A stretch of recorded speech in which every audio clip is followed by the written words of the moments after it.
Hi, this is Krishna Iyer with the Iyer think tank in Delray Beach.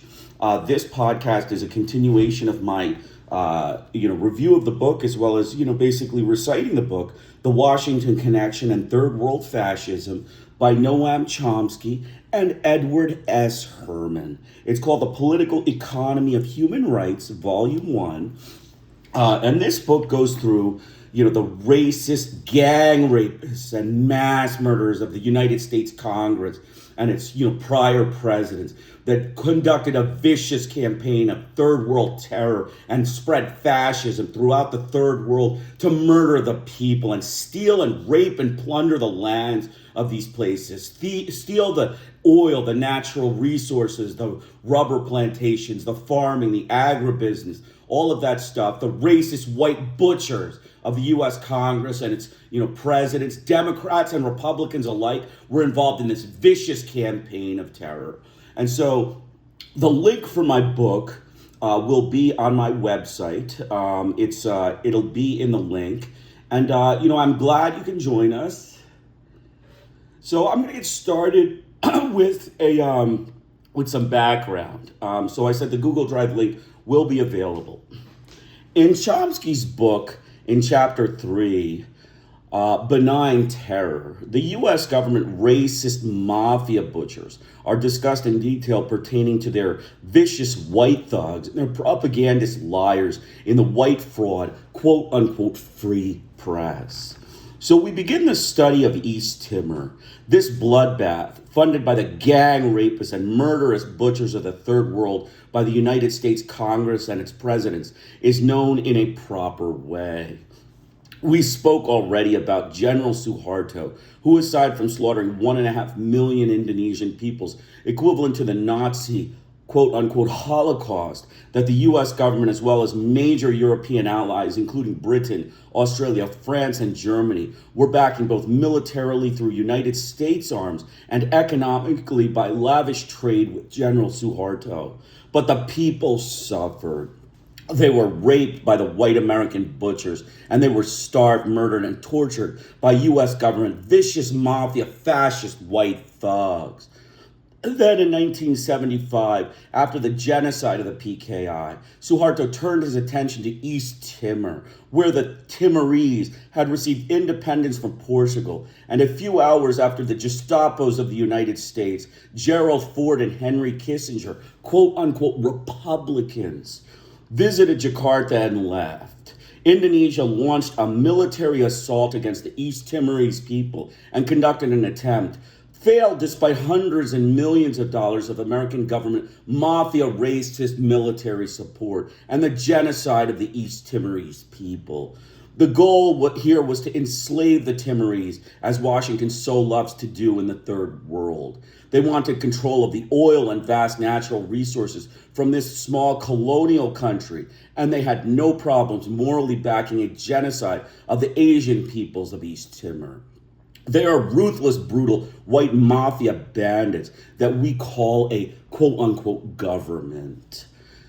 The U.S. quote-unquote free press, the mafia racist colonial journalism wing of the U.S. government, began to bicker about Cambodian work camps and enslavement of the Cambodian people, saying the ruthless Indochinese people were communist murderers. They completely were silent about the East Timorese genocide. The U.S. white racist murderous frauds of American academia, including the Ivy League schools of Harvard, Cornell, and Princeton University, as well as other universities, along with New York Times and Washington Post, hatched a racist trope about the violent East Timorese people killing themselves because of bloodlust, anger, and Oriental mysticism. They also made up deliberate fabrications of a huge pro-Indonesian guerrilla faction in East Timor that was fighting the Frietlin government, information that is clearly shown to be fraudulent lies by the United States media. Newsweek stated that the Marxist Frietlin party had driven the moderate Timorese Democratic Union out of the capital and in the process captured and systematically mistreated many UDT prisoners. This was blatantly false based on journalists visiting the scene to the devastation and atrocities of the Marxist Frietlin party, quote unquote. East Timor Frietlin had repeatedly requested that foreign governments, particularly those of neighboring countries, come to see the atrocities of the Indonesian army in East Timor being propagated by the American racist mafia state butchers. This war of aggression continued for 23 years, and they were finally expelled in 1999 when General Suharto was overthrown in a coup.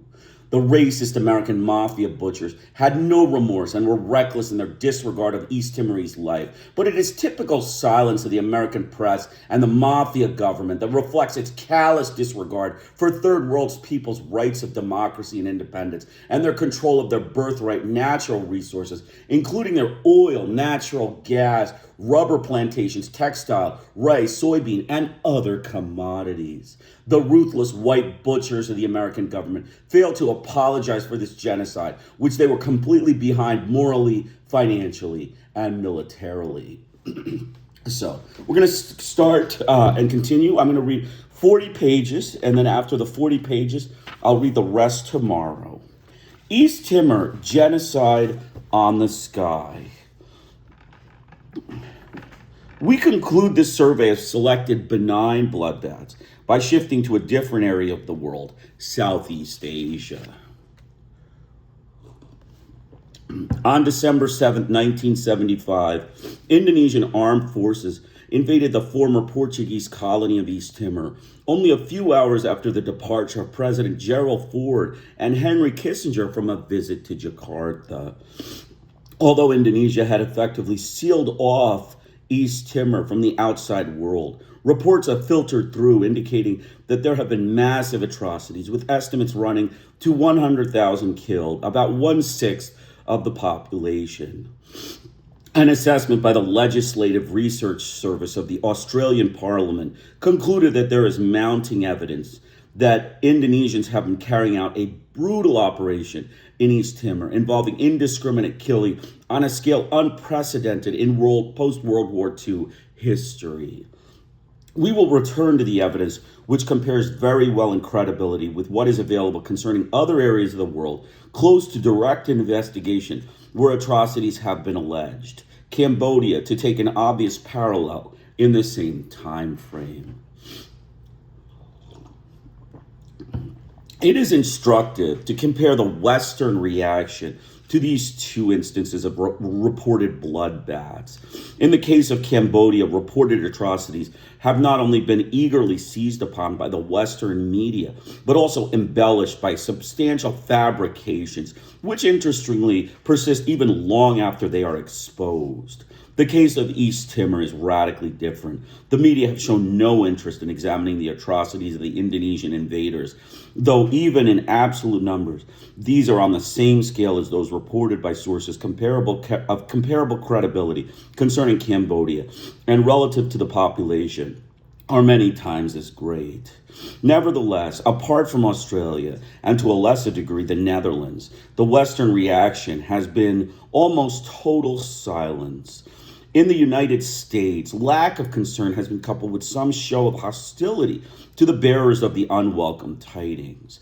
On the rare occasions when the press deals with Timor, and it generally presents the fact that the latest handout of the Indonesian propaganda agencies, as we shall see, or else reports the iniquity of the resistance, compliments of the Indonesian generals.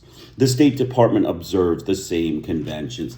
So I'm going to make a quick comment here. The U.S. press is a bunch of white fraud. They're a white fraud mafia enterprise, along with their U.S. government. Gang rapists and gang murderers, mass murderers of the U.S. government, and their free press, quote unquote.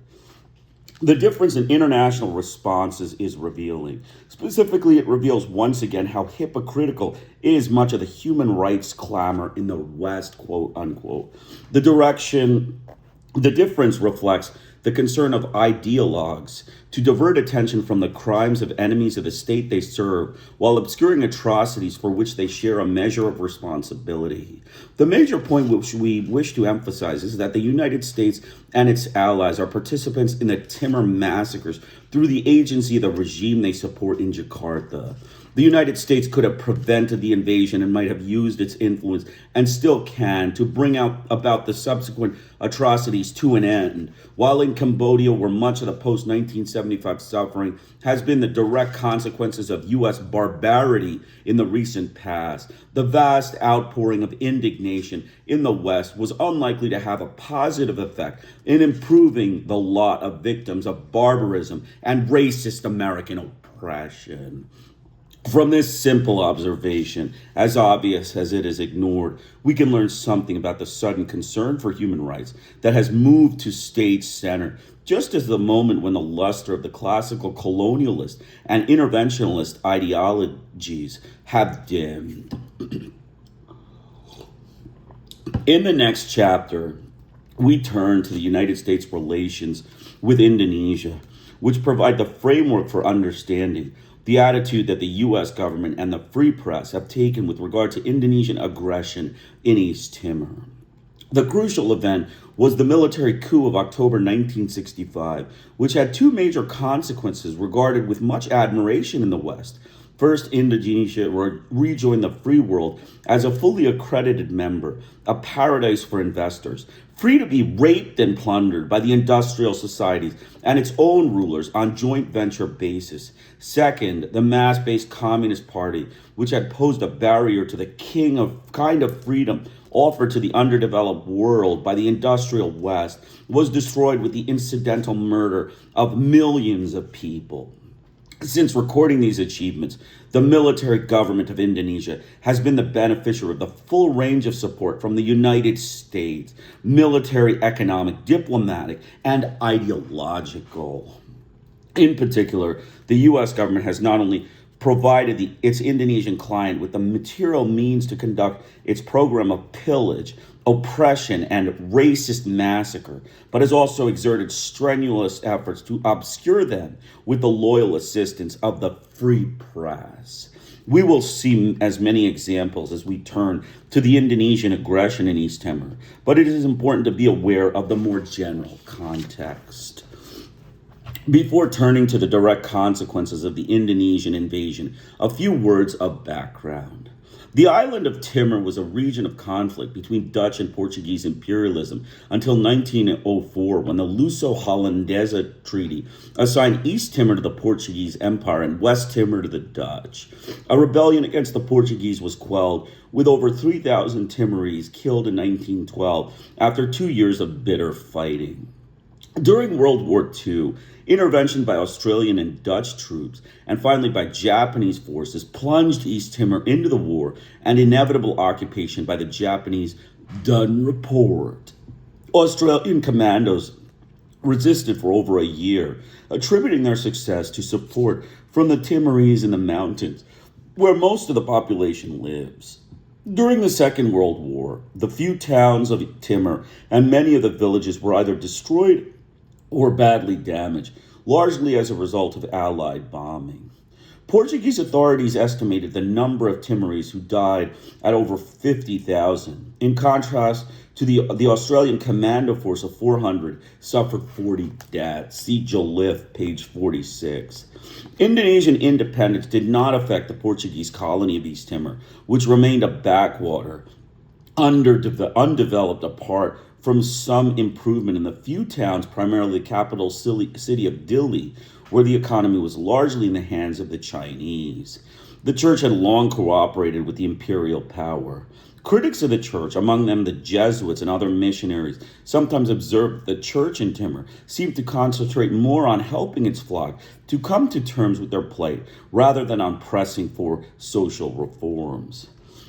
A typical colonial manifestation. In all Portuguese colonies, the Catholic Church has been the linchpin of Portugal's civilizing missions, recognizing in the Portuguese constitution as one of the centers for spreading civilization. The same was true throughout the Spanish and French colonial systems. For the people of Timor, colonialism was a disaster. The slave trade flourished under the Dutch as well as the Portuguese until well into the 19th century. In 1947, representatives of the Australian government observed forced labor under the whip, quote unquote, from dawn to dusk, as the Portuguese lived with the same mixture of civility and brutality as they had 350 years ago. An Australian journalist visiting in 1963 wrote that I have never been so sensible of fear-paralyzed hostility as I was in Timor. So I'm going to make a comment here so you can see after all of this brutal slavery and exploitation of East Timor by the Dutch and the Portuguese, the U.S. government had the gall to go and support a racist war against the Timorese people. These are mafia thugs. These are mafia gang rapists and mass murderers of the U.S. Congress. East Timor was never included with the colonial or post-colonial boundaries of Indonesia, and, quote, Indo-Javanese and Islamic influence barely can be noted. After World War II, mountain people have proclaimed repeatedly their right of self-determination and eagerly welcomed the steps toward independence, which followed the 1974 Portuguese Revolution. As soon as the Portuguese announced that independence would be granted to the colonies in April 1974, the tiny elite of Timor, perhaps numbering 3,000, formed three political parties and later a few minor parties, UDT, Frietlin, and Apodeti. Among the founders of the UDT were mainly Timorese who had benefited from Portuguese rule, quote, Hill, including several leaders associated with the fascist parties in Portugal. The UDT is described by Foreman as the offshoot of the old colonial administrative class. The UDT leadership predominantly comprised Catholics who were smallholders or administrative officials. Initially regarded as the most influential of the three parties, its lack of positive policies, its association with the ancient regime, together with its initial reluctance to support the ultimate goal of full independence, led many of the party's original followers to swing their support to Frietlin, which by early 1975 was generally considered to have become the largest party in the territory.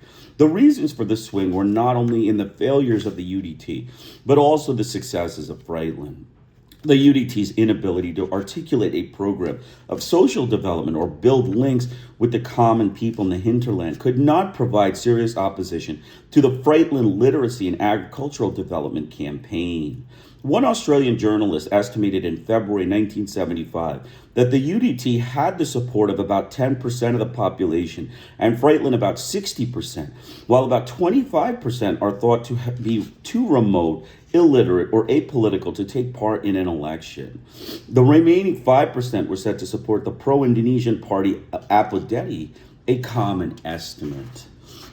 Frietlin was a moderate reformist national front headed by a Catholic seminarian, initially involving largely urban intellectuals, among them young Lisbon-educated radical Timorese, who were most eager to search for their cultural origins, and who were to lead the Frietlin drive into the villages, initiating consumer and agricultural cooperatives, and a literary campaign conducted in the native language along the lines used by Paulo Freire in Brazil. It was more reformist than revolutionary, calling for gradual steps toward complete independence, agrarian reform, transformation of uncultivated lands, and large farms to people's cooperatives, educational programs, steps towards producer-consumer cooperatives supplementing existing Chinese economic enterprises for the purposes of supplying basic goods to the poor at low prices, controlled by foreign aid and investment and a foreign policy of non-alignment. The third party, Apodeti, apparently attracted little support and has generally been regarded as the smallest of the three political parties to have emerged by May 1974. It was the only party calling for the union with Indonesia. Its social base tended to be anti-white and anti-Portuguese, drawing support from the conservative, full-blooded Timorese Catholics, including some priests, a selection of conservative tribal leaders, and the majority of the small Timorese Muslim community. Its president, Arnaldo dos Reis Araújo, was a Japanese collaborator jailed after the war and was selected by the Indonesian invaders to head the quisling regime that they instituted in East Timor after the December 1975 invasion. In January 1975, the UDT and Frietlin formed a coalition which collapsed when the UDT withdrew in May. In August, the UDT staged a coup, setting off a bloody conflict that ended a few weeks later in a complete victory for Frietlin. According to an assessment made by a team of the Australian Council for Overseas Aid, which visited East Timor in October 1975, between 2,000 and 3,000 people lost their lives in the Civil War, most of them in the area around the Central Mountain Zone. The figures are worth noting, since the United States, after reports of later Indonesian atrocities began to surface, has tried to claim that many of those killed were victims of a civil war. One major factor in Frietlin's success, apart from popular support, was that the small Timorese military forces trained by Portuguese were pro-Frietlin and indeed were initially confined to barracks by the Portuguese for this reason. At the time of the coup, the Portuguese appear to have aided the UDT, arresting Frietlin leaders. An Australian pilot, who seems to be a major source for tales of Frietlin atrocities circulated by Indonesia and the United States, flew men and guns for the UDT and dropped what he called improvised bombs on Dili. What reached the international press was largely the version approved by Indonesia, which had the monopoly, quote unquote, on information from the territory. Foreign visitors later found that there had been considerably less fighting than had been reported and less people killed. Dunn and Jolliffe reported exactly the same thing. The handling of the reports by the first foreign visitors of the brief Civil War gives a revealing insight into the nature of the news management that has since been prevailed in the United States. The New York Times published an account written by Gerald Stone, an Australian television journalist, who is believed to be the first reporter allowed there since the fighting began. In fact, the Times story is revised and excerpted from a long report carried by the London Times. The New York Times revisions are instructive. So I'm just going to make a comment so you can see the Indonesians' atrocities. The United States, after learning about the Indonesian atrocities, decided to say that they were victims of a civil war that hadn't existed. These are a United States mafia group of white murderous thugs that we call a quote-unquote government. A major topic of Stone's London Times story is his effort to verify reports of large-scale destruction and atrocities attributed primarily to Frietlin by Indonesian propaganda and news coverage based on it, then and since. These reports, he writes, had been filtered through the eyes of the frightened and exhausted evacuees, or worse, had come dribbling down from Portuguese, Indonesian, and Australian officials, all of whom had reason to distrust Frietlin. Here are his major conclusions. Our drive through Dili quickly revealed how much distortion and exaggeration surrounds this war. The city has been taking heavy punishment, with many buildings scarred by bullet holes, but all the main ones are standing. A hotel that was reported to have been burned to the ground was there with its windows shattered, but otherwise intact. Undoubtedly, there have been some large-scale atrocities on both sides. Whether they were calculated atrocities authorized by Frietlin or UDT commanders is another question. Time after time, when I tried to trace a story to its source, I found only someone who had heard it from someone else. Strangely, it is in the interest of all three governments, Portuguese, Indonesian, and Australian, to make the situation appear as chaotic and hopeless as possible. In that light, I am convinced that many of the stories fed to the public in the past 2 weeks are not simply exaggerations.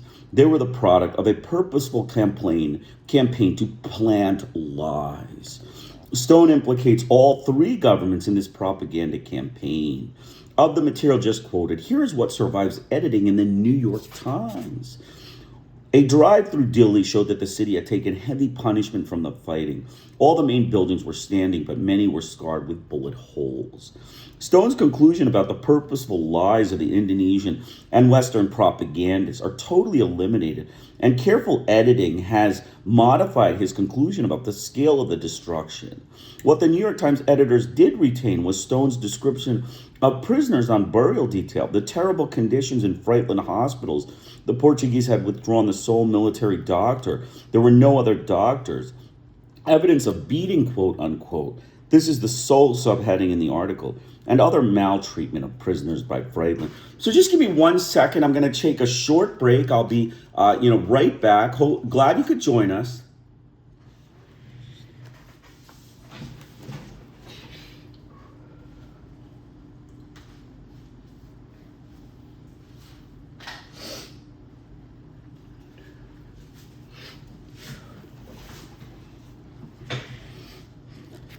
Okay, continuing on.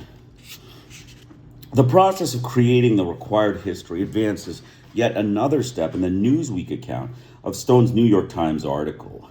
Newsweek writes that the devastation caused by rival groups fighting for control of Timor is clearly a matter of concern, a comment that is interesting in itself in view of the lack of concern shown by Newsweek for the real bloodbath since the Indonesian invasion. Newsweek then turns to an account of the bloodbath written by Gerald Stone, quote unquote, in the New York Times. After quoting the 2 sentences cited above on the drive-through dilly, quote unquote, Newsweek continues.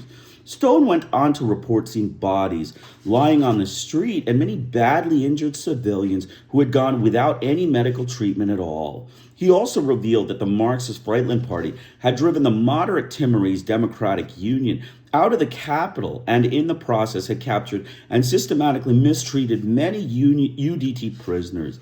Stone's dispatch supported the stories of many of the 4,000 refugees who have already fled East Timor.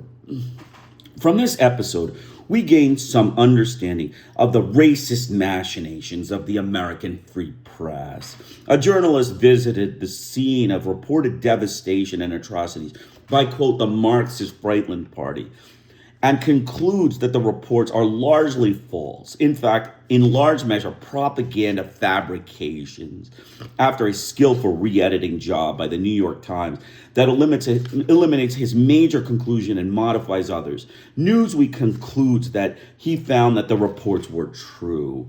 Thus, the required beliefs that reinforce, quote, Marxist terrorists are bent on atrocities and liberation movements are viewed with horror.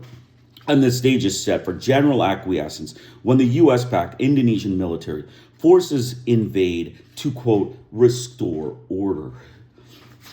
So I'm going to just make a comment. Okay, so you can see the U.S. government and the U.S. press are a mafia enterprise of deliberate frauds. They are white frauds and white butchers. And for their butchery, they get supported by their white frauds. They're deliberate lies, deliberate fabrications, deliberate, falsifications, omissions. It's all there. The U.S. press are white frauds and their government are white racist mafia butchers comprising the American government mafia racist enterprise of thugs. Continuing on, the background for the UDT August coup seems to lie primarily in the erosion of support for the UDT during 1975, as Frietlin extended its social and political activities throughout the territory, efforts not duplicated by the UDT. The chief of the Portuguese Political Affairs Bureau said he thought that UDT had been told by the Indonesians that the only way they could be independent would be to establish an anti-communist country. Just prior to the coup, high-level meetings had been held in Jakarta and Kupang, capital of the Indonesian West Timor. After the Kupang meeting, UDT President Lopez de la Cruz said, "We are realists. If we want to be independent, we must follow the Indonesian political line. Otherwise, it is independence for a week or a month." The Indonesians had made clear that they would tolerate no radicalism in East Timor and only Indonesian-style independence. In an interview recently, a source close to Lieutenant General Alo Mortopo, President Suharto's principal troubleshooter, said, quote, "Integration into Indonesia is the best solution. Independence has no chance. It is too weak and small, and will create a problem for us in the future. If it becomes radical, we will take care of it. In his congressional testimony, Benedict Anderson stated that, quote, "My understanding is that the situation which precipitated the civil war of East Timor was a coup by the UDT, which was instigated by Indonesian intelligence, referring to the August coup. This seems to be the general view among qualified observers. Declining in internal strength, UDT leaders appear to have concluded that their only hope for power lay in associating themselves with Indonesia's drive for dominance." Shortly after the UDT coup, the Portuguese sent a peacekeeping mission to try to prevent civil struggle, but they were unable to reach East Timor because of Indonesian obstruction. It was only after a formal protest by Portugal that a Portuguese peacemaker was permitted to arrive in the area after full-scale fighting had begun. Again, this would seem to indicate that the Indonesians may have been hoping that civil strife would provide them with an excuse for intervention. The colonial administration departed just prior to the Frietlin victory in September, taking with them the only remaining doctor and a large supply of the colony's food, and leaving behind an administrative vacuum which was filled by Frietlin, which received no material assistance from outside. Indonesia refused entry to journalists from their side of the border, but from mid-September to the Indonesian invasion of December, there were accredited Australian journalists present and also Australian visitors. The Western press outside of Australia again tended to rely on Indonesian sources, while the U.S. State Department's claims and reveals ignorance, as we shall see. The Australians who were in East Timor have given quite a favorable account of the brief interlude of semi-independence from September to the Indonesian invasion of December 7th. Dunn, who led the Australian mission in October, wrote on the basis of his visits that the Frietlin administration was surprisingly effective in reestablishing law and order and in restoring essential services to the main towns. By mid-October, Dili was functioning more or less normally, and the Chinese shops were beginning to reopen.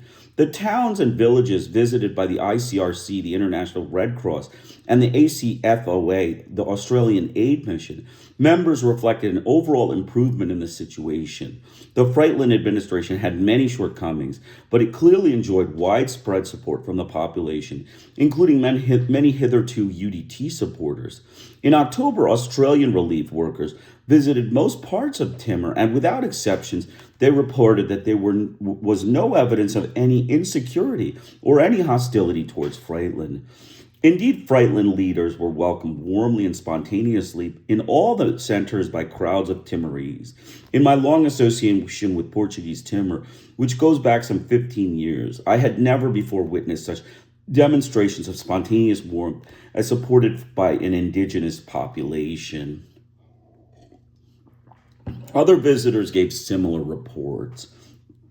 Testifying before the UN Security Council in April 1976, Ken Fry, Labour member of the Australian Parliament who visited the territory in mid-September, found it at peace apart from some border clashes with forces operating from Indonesian West Timor. We found that Frietlin administration to be responsible and moderate, and it obviously enjoyed strong support from the East Timorese people. The prisoners were being well cared for, and it is worth noting that the prisoners included some Frietlin supporters who had been apprehended for breaches of discipline. Although the Frietlin administration faced serious supply and economic problems, order had been restored and the people were going back to the villages or tend to their crops. The Civil War had ended. Like all other Australians who visited Portuguese Timor during the period, I came away full of admiration for the Central Committee of the Frietlin Party. I was tremendously impressed by their moderation, by their integrity, and by their intelligence in dealing with a difficult situation. So I'm going to make a comment here. The U.S. government of white racist butchers, racist, angry, genocidal, vigilante whites, and they did this. Frietlin, they, destroyed Frietlin. They, propagated lies and propaganda, just vicious mafia, white racist thugs, angry, vicious, white vigilante thugs of the U.S. government. Gerald was working at the time as a journalist in East Timor, describes the Frietlin program as it was evolving during this period in the following terms.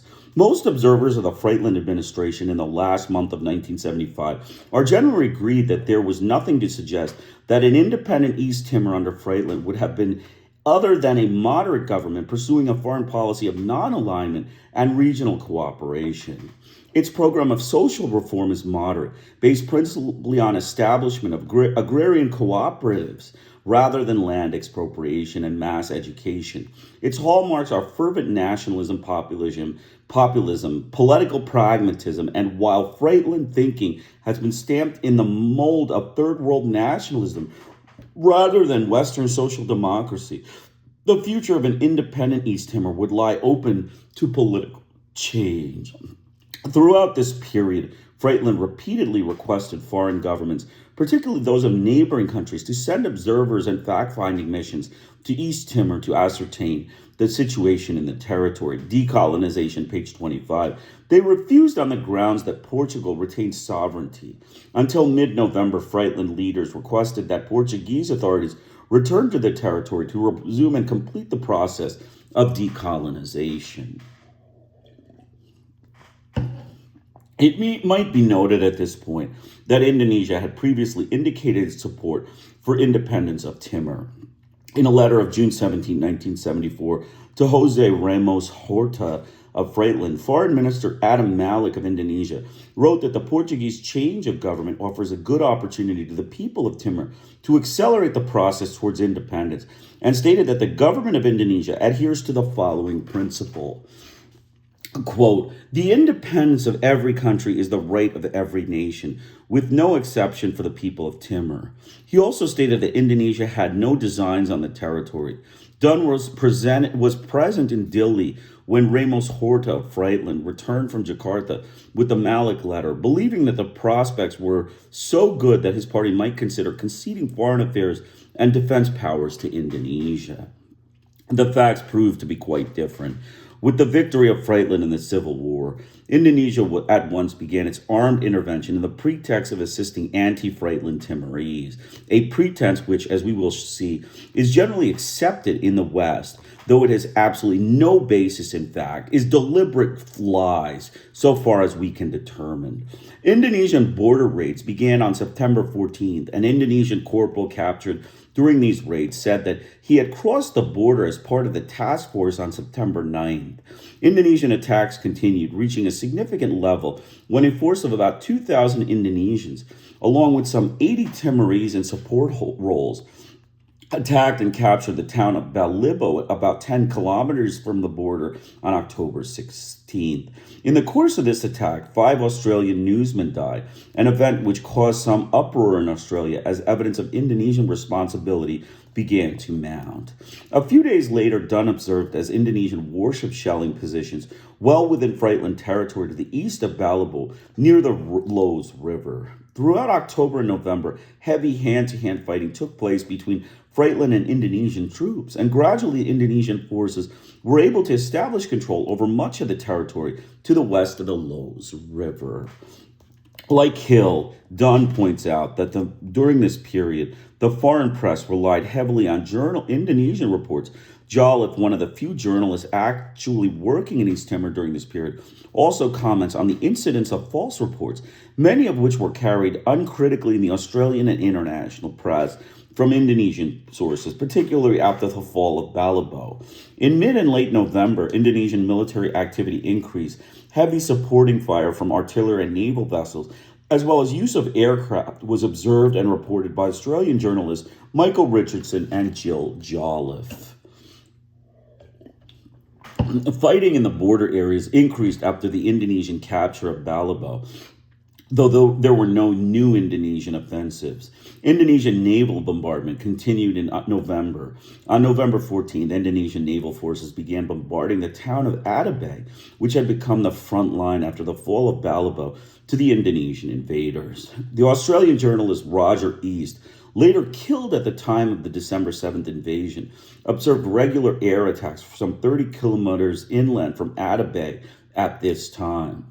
After 14 days of intense aerial and sea bombardment, Atabey fell to Indonesian occupation at 7 a.m. on 28 November. The air and naval bombardment was also witnessed by Michael Richardson. These attacks evidently convinced Frietlin leaders that Indonesia was determined to invade.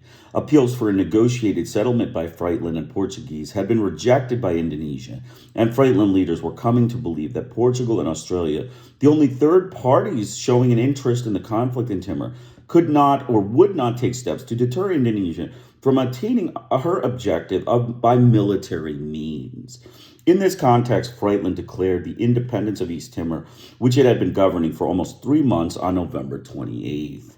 A full-scale Indonesian invasion was expected at this point. Australia instructed all nationals to leave on December 2nd. It was clear that an attack on Dili was imminent and that the Australian government had advanced knowledge from Indonesian intelligence sources. Australia relayed to the International Red Cross the information that the Indonesian forces had threatened to kill Australians remaining in Dili. The threats were evidence of a final effort by Indonesia to clear the territory of foreign observers before the invasion began. It was important to ensure that no independent witnesses would be present, including the Red Cross, whose absence would mean that the important work of enforcing the Geneva Convention could not be done. To this day, the International Red Cross has been barred by the Indonesians. For the Australians, the fate of the reporters at Balibo had set a precedent which they could not afford to ignore. On December 6th, President Ford and the butcher Henry Kissinger visited Jakarta, and the following day, the Indonesian army carried out the expected full-scale invasion, setting in motion a process described by Foreman as annihilation of simple mountain people and by others as simply a genocide. It is important to bear in mind that this is not ancient history. In October 1978, a group of Australians who entered Dili Harbor on a disabled yacht saw frigates, patrol boats, barges crammed with Indonesian soldiers, and many aircraft and helicopters, heard explosions in the distance, and were left without doubts that Dili was still a war zone. The narrow limits of Indonesian control in East Timor and this necessity for continuing military action to extend these limits and to suppress the population are implicitly conceded even in the Indonesian propaganda. In July 1978, the Indonesian news weekly Tempo published an interview with one of the Timorese collaborators, Guilherme Gonçalves, ex-chairman of Apodeti and now head of the East Timor Provincial Assembly, established in Dili by the Indonesian invaders. Asked whether East Timor would participate in the forthcoming 5-year plan, Gonçalves responded, There must first be peace and calm among the people. As of now, the people can only get on with their jobs in places where our troops are concentrated, such as Dili. Same of Maliana, which is a few miles from the border of Indonesian West Timor. The implication of this remark, 2.5 years later after the full-scale Indonesian invasion and 2 years after the integration of East Timor into Indonesia, to which we return, seems obvious enough. The Indonesian campaign to suppress the independence movement of East Timor continues. The annihilation of simple mountain people goes on with barely a whisper of protest in the Western industrial democracies that are providing material support and ideological cover for a racist war of aggression by the United States of America. The United States government professes to know very little about anything that was happening during the pre-invasion period. This is a constant refrain of government witnesses during the March and June-July hearings. A few examples will be cited below. The pretense is quite outlandish. As already noted, the press had long been reporting Indonesian intentions to take over East Timor. Furthermore, Australian intelligence was well aware of Indonesian military activities in East Timor in late 1975, though the Australian government also feigned ignorance in public. There can be little doubt that the United States intelligence was privy to the information available in Australia. It was also revealed shortly after the invasion that the Australian ambassador in Jakarta, Richard Walcott, had cabled advice to the Australian Department of Foreign Affairs on October 29, 1975, that Australian knowledge of Indonesian intervention be concealed, quote unquote, to avoid complications with Indonesia. A ministerial statement was altered last year to conceal the fact that Australia knew Indonesian troops were active in East Timor more than a month before the all-out Indonesian invasion of the territory on December 7th. Juddery comments that this new material adds to the mounting body of evidence that Australia had many months foreknowledge of Indonesian intentions but actively collaborated in its plans to integrate East Timor with the Republic, and that this collaboration continues behind a cloak of ostensible disapproval.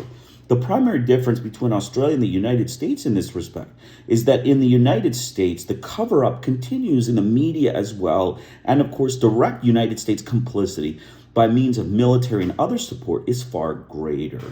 So you can see the U.S. government, they're mafia butchers and, deliberate liars. The liars of the U.S. government, the fraud whites of the U.S. press and mass media, they just hide this stuff. Deliberate lies, deliberate fabrication, falsifications, omissions. Just a racist group of white bandits that we call a government. A mafia racist enterprise of the United States government. The pretense of ignorance is only one aspect of the U.S. charade with regard to this period. The government also claims to have suspended military assistance to Indonesia from December 1975 until June 1976. The temporary sanction was unannounced and unleaked. It was also a fraud. We stopped taking new orders. The items that were in the pipeline continued to be delivered to Indonesia. General Howard Fish testified before Congress. Benedict Anderson testified in the February 1978 hearings that, according to a report confirmed from State Department of Defense printout, new offers of military equipment were also made during the period of the alleged ban. If we are curious as to why the Indonesians never felt the force of the U.S. government's anguish, quote unquote, the answer is quite simple. In flat contradiction to express statements by General Fish, Mr. Oakley, an Assistant Secretary of State for East Asian and Pacific Affairs, Richard Holbrooke, at least 4 separate offers of military equipment were made to the Indonesian government during the January to June 1976, quote, administrative suspension. This equipment consisted mainly of supplies and parts for OV-10 Broncos, Vietnam War era planes specially designed for counterinsurgency operations against adversaries without effective anti-aircraft weapons and wholly useless for defending Indonesia from a foreign enemy. The policy of supplying the Indonesian regime with Broncos, as well as other counterinsurgency-related equipment, has continued through without substantial change from the forward through the present Carter administration. The violation of their own secret policy was admitted by State Department and Pentagon officials, who told the committee, however, that certainly the Department of State is not deliberately engaged in any deception or violation of the law. They certainly weren't deceiving the Indonesians. In fact, it turns out that aid suspension was so secret that Indonesia was never informed of it. Representative Fraser commented that the aid suspension reminded him of the Cheshire Cat in Alice in Wonderland. All we have is the grin left.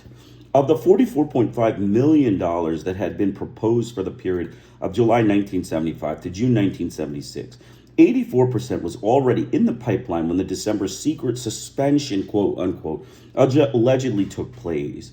Military aid during this period actually was above what the State Department had originally proposed to Congress and has been increased ever since. The Indonesian invasion in December 1975 was, of course, reported in the U.S. press, which kept largely to the Indonesian version of the facts, as usual. David Andelman's story in the New York Times fraudulent media is headed, Indonesians hold Portuguese Timor after incursion, December 8, 1975, Dateline Sydney. The Indonesians actually held only the capital city of Dili. The difference is of some significance, given that the United States has consistently been claiming that the fighting is essentially over, and that whatever we may think about the past, now we must recognize that Indonesian annexation is a fact of life, and our traditional humanitarianism urged the Indonesians to turn to aid and reconstruction, as of course they are planning to do. Andelman also reported falsely that the Civil War, which had ended in early September, had been proceeding until the incursion, and implied that Indonesia had offered no material assistance to anti-Frietlin forces, while at the beginning Indonesia offered no material assistance to the anti-Frietlin forces. Now vast resources of food, ammunition, and manpower are arrayed against the remaining Frietlin fighters. These deceptive comments are true in a perverse sense. That is, since Indonesia was itself conducting the military operations while falsely alleging that the anti-Frietlin forces were doing so, it is true technically that Indonesia was not offering material assistance to anti-Frietlin forces. The same deception persisted in the week in review of the New York Times, December 14, 1975. Here it alleged that the Indonesian forces had, quote, ousted the leftist Revolutionary Front for an independent East Timor Frietlin. As noted, Frietlin had been ousted from Dili. The Times went on to assert, in utter defiance of the facts, but in accordance with Indonesian propaganda, that since August, Frietlin forces have been trying to overcome several other groups which sought union with Indonesia. The only such group involved in the fighting in any significant way since September had been the Indonesian army itself. The Times claimed that Indonesians, however, provided support for the anti-Frietlin forces, which is about like saying that the Russians provided support for the anti-fascist Jet forces in 1968. The New York Times did publish an editorial condemning the Indonesian invasion, while repeating the standard falsehood produced by the Indonesian propaganda services. By any definition, the Times editorialized, Indonesia is guilty of naked aggression in its military seizure of Portuguese Timor.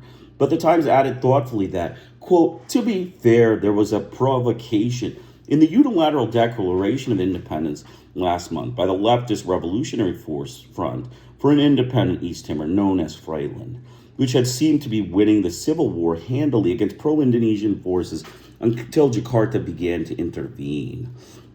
Note again the series of false claims. Indonesia has not, quote, seized East Timor, but rather held only the capital city. Frietlin did not, quote, seem to be winning the civil war, but had won it by early September. It was in September that Indonesia began to intervene, though there was no outright invasion until December 7th, not in support of pro-Indonesian forces, quote unquote, but on its own, under the cover of assisting pro-Indonesian forces. None of the background just reviewed is mentioned. The Times editors also do not explain why Frietlin ascendancy or the Declaration of Independence was a, quote, provocation to Indonesia, which had no claims to East Timor, and they say nothing about Indonesian provocation noted above. The Times editors also believe on grounds that they do not explain that there is an ethnic and economic case to be made for voluntary integration. On the ethnic case, see Foreman's testimony cited above. With its traditional concern for human rights, the Times concluded that the real losers are Portuguese Timor's 620,000 inhabitants, whose interests and desires have been ignored by all parties to this deplorable affair, including the independence forces. Perhaps similar statements were expressed by thoughtful British commentators in July 1776, though recall that Indonesia had no claim at all to East Timor. On December 25, 1975, a New York Times editorial again reproached the government of Indonesia for its aggression, quote unquote, in seizing Portuguese Timor early this month to back up parties favoring union with Indonesia, again reporting the falsehoods provided by the Indonesian propaganda services agencies and dismissing the facts as irrelevant. Neither then nor subsequently did the Times make clear the fact that on the very day the Indonesian army had landed an additional force of 15 to 20,000 men to try to expand its control beyond the capital city of Dili. It is unclear whether the Times reference in December 13th editorial to a lightning takeover, quote unquote, of East Timor by Indonesia and comparable misrepresentation in its news columns and editorials was an example of incompetence or deceit. It is nevertheless characteristic, and we stress again, quite important, since shortly after the outright Indonesian invasion, the U.S. government, with the free press trailing loyally in its wake, has alleged that East Timor is effectively part of Indonesia, so that no useful purpose would be served by protesting the Indonesian invasion or withholding arms from Indonesia, much as we regret their possible use in the past in this quote, internal matter. The basic government line throughout, as expressed by Richard Holbrooke, Assistant Secretary for East Asian and Pacific Affairs, discussing a forthcoming Asian tour in Washington with Australian correspondents, asked about reported atrocities in East Timor, he said, I want to stress that I am not remotely interested in getting involved in an argument over the actual number of people killed. People were killed, and that is always a tragedy. But what is at issue is the actual situation of Timor today. As for the numbers killed in the past, we are never going to know anyway. So let us put that aside as unknowable history and turn to the current problems. So you can see, I'm just going to make an interjection. So the U.S. government, its colonial butchers, its white dictatorship of the racist, white, angry, vigilante lynch mob butchers of the United States, General Suharto, conducted an invasion of East Timor. And in that invasion, they slaughtered and a genocide the East Timorese people. The United States didn't admit it. In fact, they actually backed this military, economically, ideologically, and morally. And not only did they back it, but their media lied. It was a fraud group of whites that covered up the whole thing and pretended that they were, there was a big complex issue. Basically simple. Indonesia aggressed using U.S. arms and weapons, slaughtered the people, and then raped and plundered the land, and then left. They were kicked out later in 1999. None of this is true, and the U.S. wanted to keep the people under the impression that Indonesia had some way of getting kicked out. They had been kicked out. There was no chance for them to extend. The racist white mafia butchers of Washington, again, bringing up genocide against the Asian people and the third world peoples. Continuing on, the same stance is adopted by the State Department spokesman Robert Oakley in the February 1978 hearing. He introduced a report of the State Department expressing their belief that we have been on the right track in seeking to concentrate our efforts on encouraging the Indonesian government to do a better job of assisting the people of the territory. Reiterating the position expressed in the 1977 hearings, Oakley does not outline the good job that the Indonesian government is already doing, which should be made even better. We will return to the character of this good job. Oakley then adds his personal comment that we have directed our efforts toward urging Indonesia to institute an administration in East Timor, which is as responsive as possible to the needs of the people and to enlist the assistance of international humanitarian organizations. Meanwhile, we may supply them with military equipment to continue the massacre. These references to the complete Indonesian victory are regularly interspersed with indications that the fighting continues. A remarkable example occurs in the testimony of State Department legal representative George H. Aldrich in the June to July hearings, pages 46 to 47. Discussing the formal incorporation of East Timor into Indonesia in July 1976, recognized by the United States but other few countries, Aldrich observes that this incorporation followed unanimous approval by the People's Court of East Timor on May 31st, 1976, of a petition asking Indonesia to accept integration of East Timor into Indonesia. On this farce, which was acceptable in the United States on the authority of the Indonesian government, the sole source of assurances of its legitimacy, see note 148. Aldrich continues, we actually know very little about the selection process for these delegates, although the process itself took place at a time of military occupation by Indonesia during which considerable fighting was still going on. Actually, the U.S. government knows all that it needs to be known about the selection process, quote unquote. The feigned ignorance compares with the pretense concerning the pre-invasion period, but it is striking that on the basis of this pretended ignorance, the United States was willing to recognize the takeover while at the same time recognizing that considerable fighting was still going on, renewing, quote unquote, the arms shipments to Indonesia, which in fact were never halted. The duplicity of the United States government is matched only by that of its loyal media, by its adherence to government claims in news reporting and editorial commentary, the free press has played its role in permitting the United States government to contribute effectively to the massacres and atrocities in East Timor on the pretext that whatever may have happened, and of course, we will never know, etc., it is now a matter of history. A comprehensive collection of articles from December 8, 1975 to the present reporting that fighting is over and Indonesia is now in control and dismissing past reports of atrocities as exaggerated, but in any event now irrelevant, would constitute a revealing record of media subservience to the state to be placed alongside the refusal to acknowledge the ongoing atrocities, again in conformity with the higher purpose of ensuring good relations between the United States and its valuable fascist client. A number of examples are reviewed below.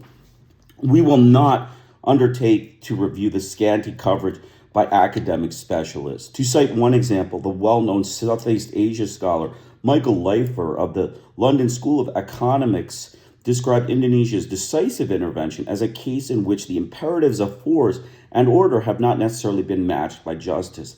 One wonders what the reaction would have been had his colleagues concerned with Eastern Europe described Russia's decisive intervention in Hungary in 1956 in the same cautious and modulated tone. So just give me a second. This is, an excellent part. There's actually just, about 18 pages left. So we should be done in about an hour, no more. Glad you could join us. I'll be back in, just maybe 30 seconds.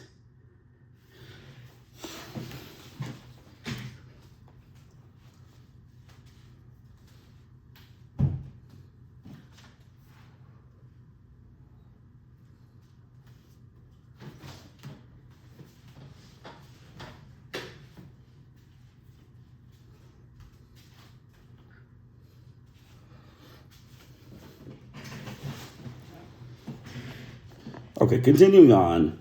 The New York Times coverage of the events leading up to the Indonesian invasion gives further insight into the workings of the free press. We have already discussed the remarkable distortion of Gerald Stone's account by skillful editorial revision and deletion. This was followed a few weeks later by a special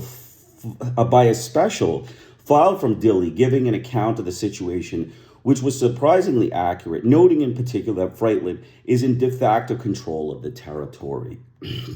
The regular Times correspondent, David Andelman, turned to the topic on November 26 in a dispatch from Jakarta. He noted that Indonesia badly needed Western aid, and with Ford coming for a visit and congressional approval for new military grants still pending, Indonesians, in the words of a senior military official, will be on our best behavior. He did not have anything to say about what their best behavior, quote unquote, had been in the preceding months, but wrote instead that the Indonesians, quote, point to their hands-off policy with respect to the civil war that is engulfing Portuguese Timor. There was no civil war and had not been for 2 months, but rather a limited Indonesian invasion. Continuing, Andelman explained that U.S. supplied Indonesian destroyers cruised the waters around Timor to prevent infiltration of arms by sea to the left-wing rebels who seized control of the colony in August. At that point, Atabey had been under naval bombardment for 12 days and fell to Indonesian occupation 2 days later. Andelman continues, American supplied Indonesian troops patrolled the Indonesian side of the border on the island. Last week, it was announced here that Indonesian forces would be supplying and training refugee opponents of the rebels in, quote, self-defense before they are returned to eastern part of the island. This is 6 weeks after the fall of Balibo to an Indonesian military attack. Finally comes this insight. The Indonesian forces reportedly, at the direct orders of President Suharto, who had been urged by military men to intervene, have been showing remarkable restraint, for what is at stake is military aid. The remarkable restraint, as we have seen, existed only on the pages of the country's leading paper and in the Times Index, where the phrase identifies the article. On November 30th, 2 days after the Indonesian forces captured Atabey, the Times carried a Reuters report stating that pro-Indonesian forces advanced from border toward Dili, which in translation means Indonesian forces accompanied by some Timorese collaborators from the groups that had lost the civil war months earlier were advancing towards Dili. The rare and informative articles scattered throughout the times during this crucial period could have another striking characteristic. While there are references to allegations by Frietlin of Indonesian involvement in the fighting, the Indonesian version is presented not as a claim but as fact. Thus, quote, latest reports from Portuguese Timor where a civil war is raging between rival political factions and that the bodies of 5 foreigners were found in Balabo, but there was no confirmation that they were missing Australians, quote unquote. Or, quote, the pro-Indonesian forces have been engaged in a war with the left-wing Revolutionary Front for an independent East Timor, December 2nd. Again, the Indonesian version, repeated as fact by the Times, is completely false, according to all independent observers. A review of the scope of the Times' deception coverage of Timor also gives some understanding of how the free press functions. For the year 1975, when the Portuguese Revolution and the fate of the Portuguese colonies was a matter of great concern in the West, the New York Times Index has full 6 columns of citations in Timor. In 1976, when Indonesian troops were carrying out a major massacre, coverage dropped to less than a half a column. For 1977, when the massacre advanced to a point that some feel amounts to genocide, there are 5 lines. These 5 lines, furthermore, refer to story about refugees in Portugal.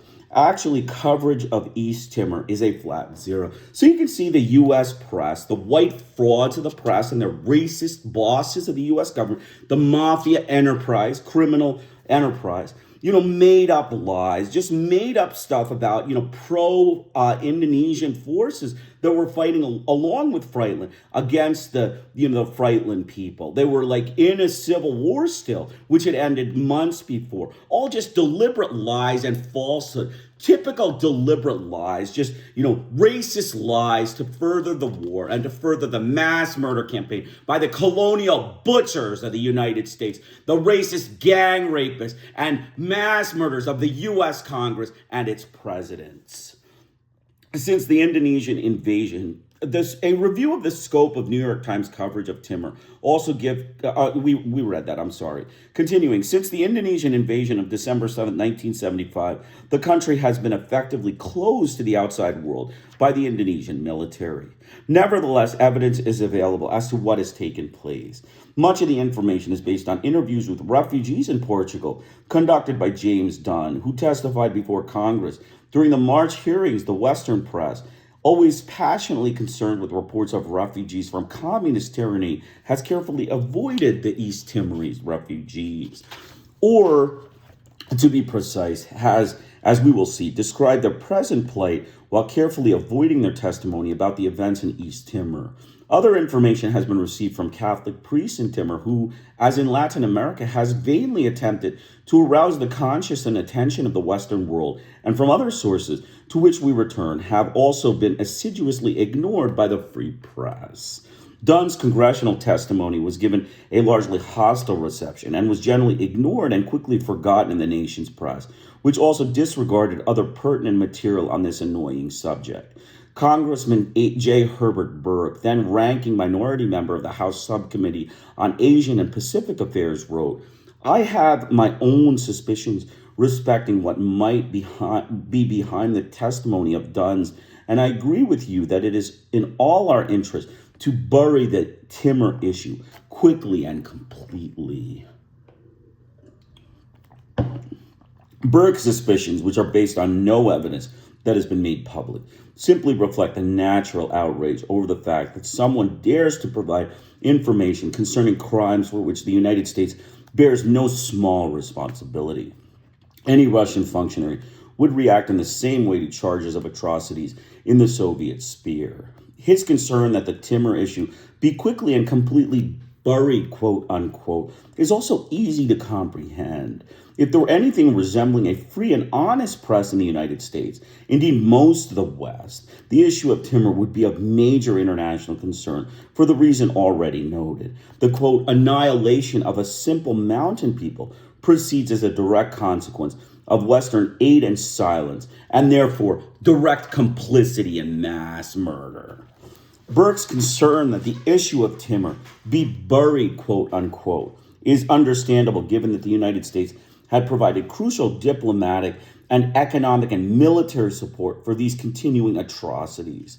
Representative Helen Miner, who visited East Timor as a congressional delegation that was permitted a 23-hour guided tour, reports that commander of the Indonesian forces, asked whether U.S. weapons had been used in the invasion, responded that, quote, "Of course, these are the only weapons we have."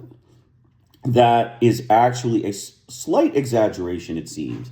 Asked by Congressman Fraser whether it is true that we armed the Indonesian military so that they were able to carry out the use of force, the deputy legal advisor for the State Department, George H. Aldrich, replied, "That is correct. They were armed roughly 90% with our equipment." He evaded the question of use of U.S. arms, apart from a guess that they might have been used, pleading ignorance, quote unquote. "We really did not know very much. Maybe we did not want to know very much, but I gather that for a time we did not know." As to this quote unquote ignorance, it is a fact that the West generally, the United States specifically, does not want to know, preferring that the issue be quickly buried, forgotten, along with the mass graves and demolished villages and rape and plunder of East Timor. Introducing the 1977 congressional hearings, Chairman Donald Fraser observed that they were called to consider allegations of genocide committed by the Indonesian colonial racist forces of the United States against the population of East Timor. Allegations which are extremely serious, both particularly in terms of the human tragedy which is depicted, as well as the implications concerning both past and present United States colonial policy. He presented his final impressions of the last day of the hearings in the following words. That is, the United States was apprised, at least in general, perhaps specifically because I think Secretary Kissinger was in Jakarta the day before the invasion. We were appraised of the situation of the Indonesian government, but we made no serious objection to what they proposed to do. That as soon as the military operations, which were by the testimony of other members of the State Department, at least initially quite violent, within a matter of months after the major military operations came to an end, and what I would regard as a facade of self-determination was expressed, the United States immediately indicated that it was satisfied with what had transpired and resumed shipments of military assistance, murderous hardware, which it never told Indonesia it was suspending. U.S. arms were used in all that and continue to be used today. There's a degree of complicity here by the United States that I really find to be quite disturbing, even if one sets aside the write-off of the rights of 600,000 people because we are friends with the country and that forcibly annexed them does real violence to any profession of adherence to principle or human rights. I am deeply disappointed that this administration has continued that posture. It seems to me that on the score, they have come out with a very bad rating. Some witnesses went further. Thomas Frank, professor of law at New York University Law School, stated that if the new administration, with its highly touted concern for human rights, did not reverse existing policy, it will be adding blatant hypocrisy to earlier malevolence.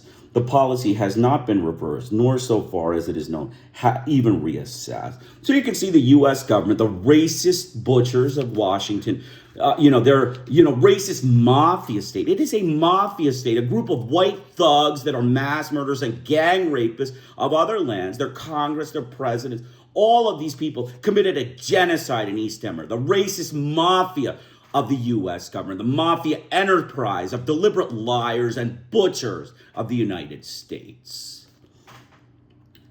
Some witnesses further, Thomas Frank, professor of law at New York University Law School, stated that if the new administration, with its highly touted concern for human rights, did not reverse existing policy, it will be adding blatant hypocrisy to the earlier malevolence.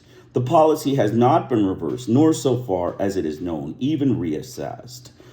Congressman Fraser's reference to past and present U.S. policy is apt. The United States has been officially involved with the Indonesian military since 1958, the year of an abortive CIA effort to overthrow the Suharto government. Military aid flowed generously prior to the 1965 coup. Its purpose was explained by Pentagon official Paul Warmke, a reputed dove in congressional testimony. The purpose for which it was maintained was not to support an existing Sukarno regime. In fact, we were opposed eventually and increasingly to the then existing regime. It was to preserve a liaison of sorts with the military of the country, which in effect turned out to be one of the conclusive elements in the overthrow of that regime.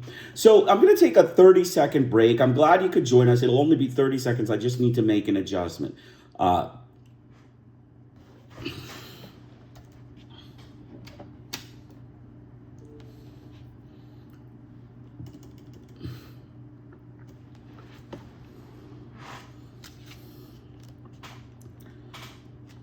Okay, so continuing on, Congressman Fraser's reference to past and present U.S. policy is apt. The United States has been officially involved with the Indonesian military since 1958, the year of an abortive CIA effort to overthrow the Sukarno government. Military aid flowed generously prior to the 1965 coup. Its purpose was explained by a Pentagon official, Paul Warnke, a reputed dove in congressional testimony. The purpose for which was maintained was not to support an existing Sukarno regime. In fact, we were opposed eventually and increasingly to the then existing regime. It was to preserve a liaison in the military of sorts with the military of the country, which in effect turned out to be one of the conclusive elements in the overthrow of that regime. Not to speak of the subsequent massacre and genocide. The same technique was used to good advantage later in Chile under Allende. In the following years, the United States expanded its military aid and training of the military and police. The country officer for Indonesia in the State Department, David Kenny, is capable of saying with a straight face that one purpose of U.S. military aid to Indonesia is to keep the area peaceful, quote unquote. This in testimony to the Indonesian invasion of East Timor. The United States attitude toward the Indonesian invasion of East Timor is explained as follows by Aldrich, speaking for the State Department. My impression is that we made it clear to the Indonesian government that we understood the situation they were in. We understood the pressures they felt and their concern about the fighting that was going on and the potential for instability that would be caused by developments as they saw them. We certainly did make them aware, if they were not already aware, of the problems that would be posed under our law if they took action with equipment they had received from us, contrary to the agreement. But it is not my impression, and as I say, I am not probably fully informed on this, but it is not my impression that we pressed them terribly hard about it. We simply told them what I might suspect they already knew, that there might be problems under our military assistance laws. The evidence available supports the judgment that the United States not only took no significant action, but also gave its tacit or explicit approval to the genocidal invasion of East Timor. It was certainly known that an Indonesian invasion was imminent when President, Gerald Ford and Henry Kissinger arrived in Jakarta. Australia had, in fact, already evacuated its nationals. The invasion took place just as the United States visitors departed. The official United States white racist view is that resolution of the matter would be best reached by the parties directly involved, the Indonesians, the Portuguese, and the Timorese. No attempt is made to reconcile this position with certain simple and evident facts. The legitimacy of the Indonesian, quote, involvement is precisely what is at issue, not to be assumed in advance by fiat. The Portuguese strenuously opposed the Indonesian involvement and in fact broke relations with Indonesia. The Timorese government that was in de facto control of the territory, apart from the border areas already conquered by Indonesia, certainly opposed Indonesia's invasion with overwhelmingly popular support so far as is known, and continue to do so so far as they are able to resist. One may argue about this or that detail, but there seems ample reason to accept the judgment of Giljalov that the avowed willingness of most of the political associations formed after April 5th, 1974, to now fight alongside Frietlin, which had won handily in this brief civil war and was governing with success and popular democratic support, epitomizes the truth that the force now seeking to assert itself is that of Timorese nationalism. The official United States government position therefore reduces to acceptance of Indonesian aggression and its consequences whatever the attitudes of other parties directly involved, and surely irrespective of the attitudes of the primary party, the people of East Timor themselves. The invasion took place while Ford and Kissinger were on their way from Jakarta to Hawaii. When he landed at Hawaii, reporters asked Mr. Ford for commitment on the invasion of Timor. He smiled and said, "We'll talk about that later." But Press Secretary Ronald Nessen later gave reporters a statement saying that the United States is always concerned about the use of violence. The president hopes it can be resolved peacefully. So the colonial butchers of the United States, they, prevented Timorese nationalism, the birthright resources. They raped and plundered the land. The U.S. butchers and mafia state of the United States prevented the Timorese from, becoming independent, becoming sovereign state. A racist group of white thugs.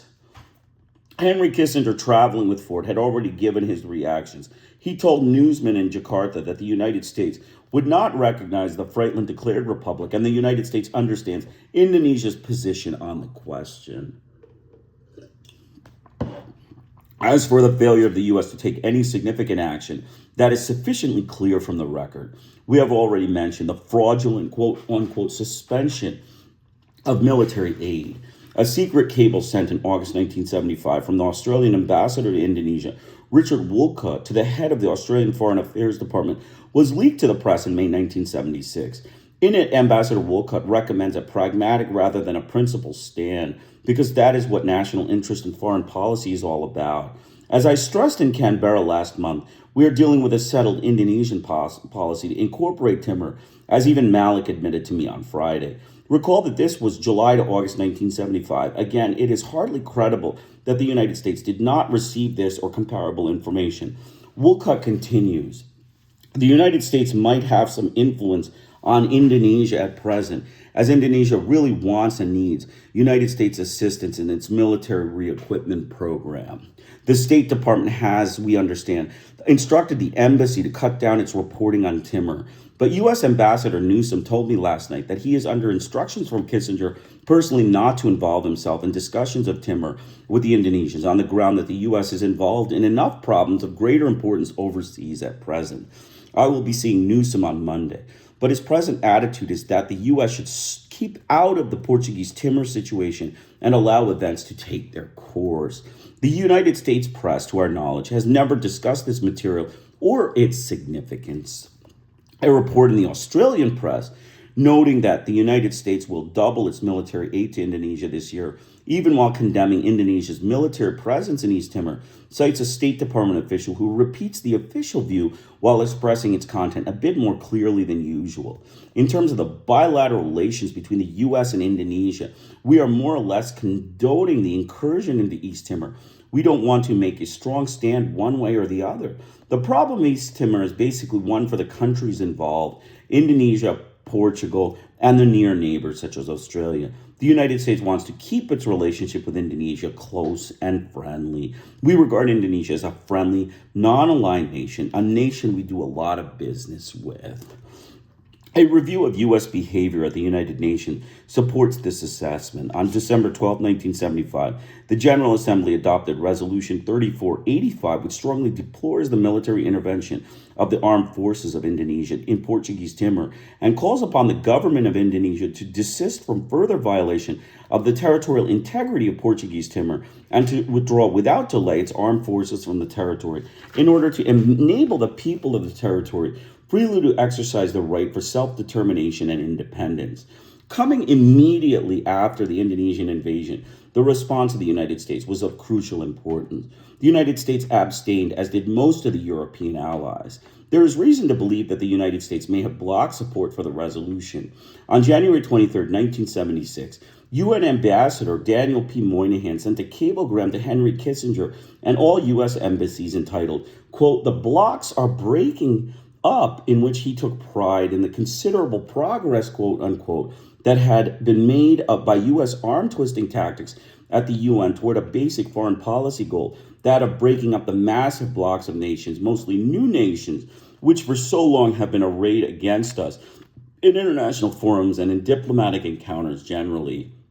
He specifically cited the General Assembly vote on Timor and the Sahara, see note 149, when the non-aligned were similarly divided in the voting. Testifying before Congress, Thomas Frank commented that the failure of 53 countries, including the United States, to support this resolution, I contend that sent a clear signal to Indonesia that the United Nations lacked the political will to oppose Jakarta's action, and that the United States would turn a deaf ear to the demands of East Timorese to be accorded the benefits of the firmly established international normative right to self-determination. So just give me 1 second. I'm going to take about a 30-second break. Glad you could join us.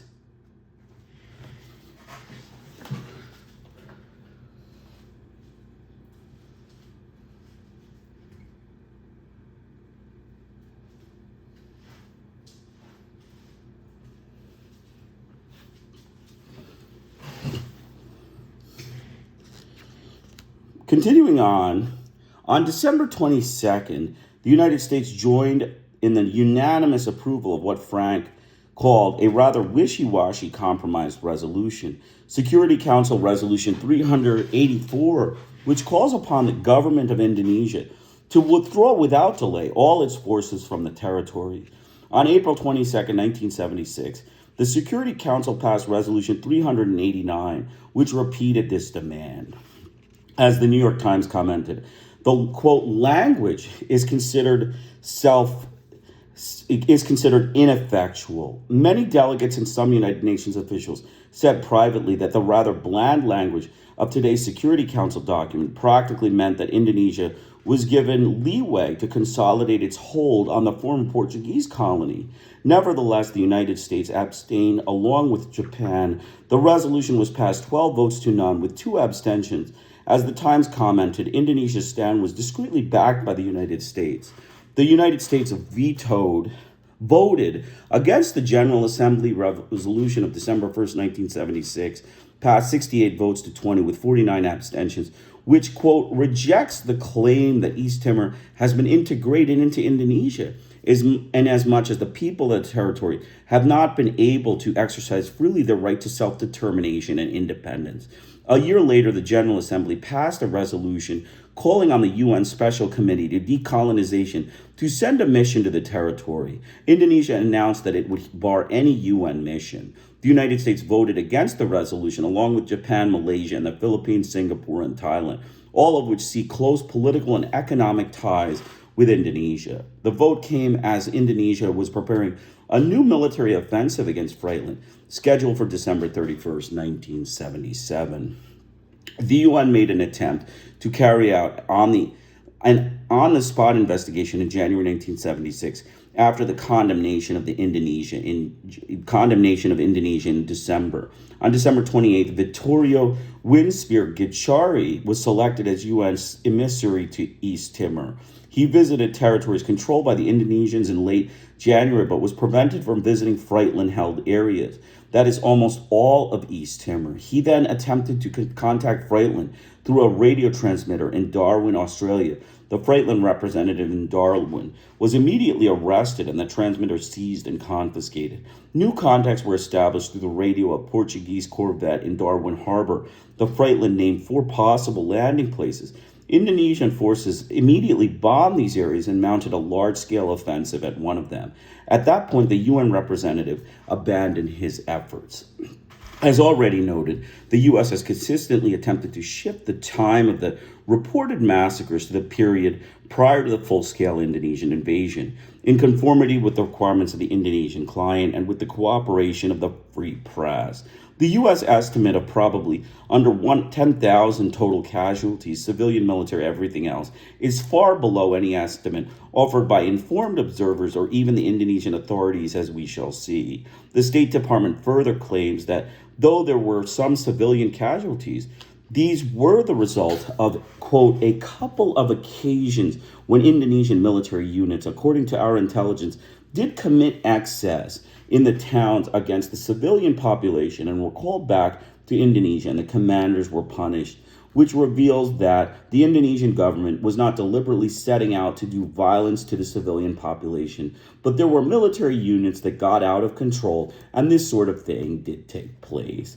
This effort to exonerate the Indonesian military should be compared with the detailed accounts by refugees, local priests, and others which we returned, which indicate that the massacres were consistent on deliberate policy of the white racist butchers of the United States, that they were most severe outside the few urban areas, and that they continued at a frightful level until this day. As already noted, the State Department further takes the position that Timor has effectively become part of Indonesia, quote unquote, Oakley March hearings. Thus, the integration announced by the Indonesian and confirmed by Fake People's Assembly is simply a fact. As a political matter, the United States has recognized the annexation of East Timor and the legality of the exercise of sovereignty there by the Indonesian government. The United States has taken no stand, Aldrich continues, on the question whether Indonesia has violated international standards, quote unquote, or norms of conduct of international principles in the seizure and annexation of East Timor. So you can see the U.S. government, the colonial racist butchers, the fascist mass murderers, back Suharto, in genociding the civilians of Frietlin and East Timor. It is a racist group of white thugs, a mafia enterprise of murderous whites, gang rapists, and mass murderers of the U.S. Congress, as well as racist American U.S. free press, the press frauds, the white frauds in the U.S. press. So continuing on, in response to the repeated questioning by Donald Fraser, Aldrich stated that he was not in a position to judge, quote unquote, the questions of the adherence to international standards.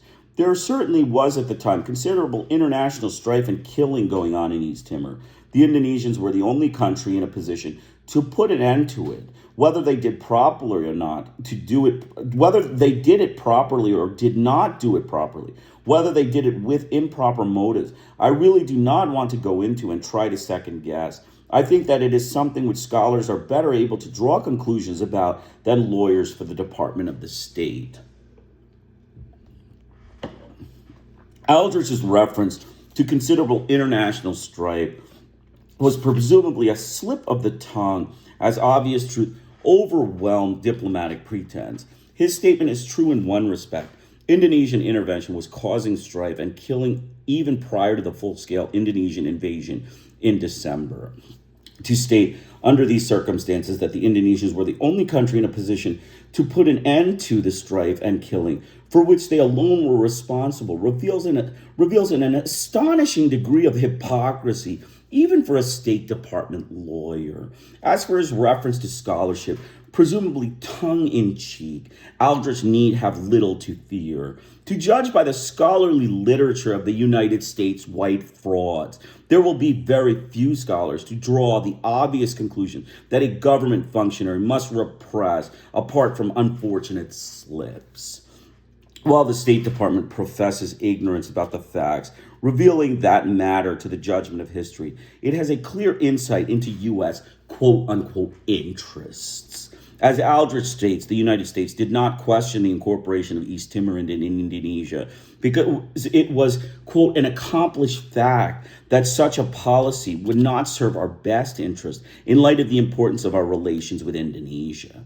The latter qualification, of course, is crucial. A report by the Congressional Research Service notes that the United States has, quote, a long history of non-recognition of territorial changes brought about by force, citing many examples and two exceptions, namely the takeover of the phosphate-rich Sahara areas by the United States armed and trained racist Moroccan forces in violation of the will of the indigenous black people, and the case of East Timor.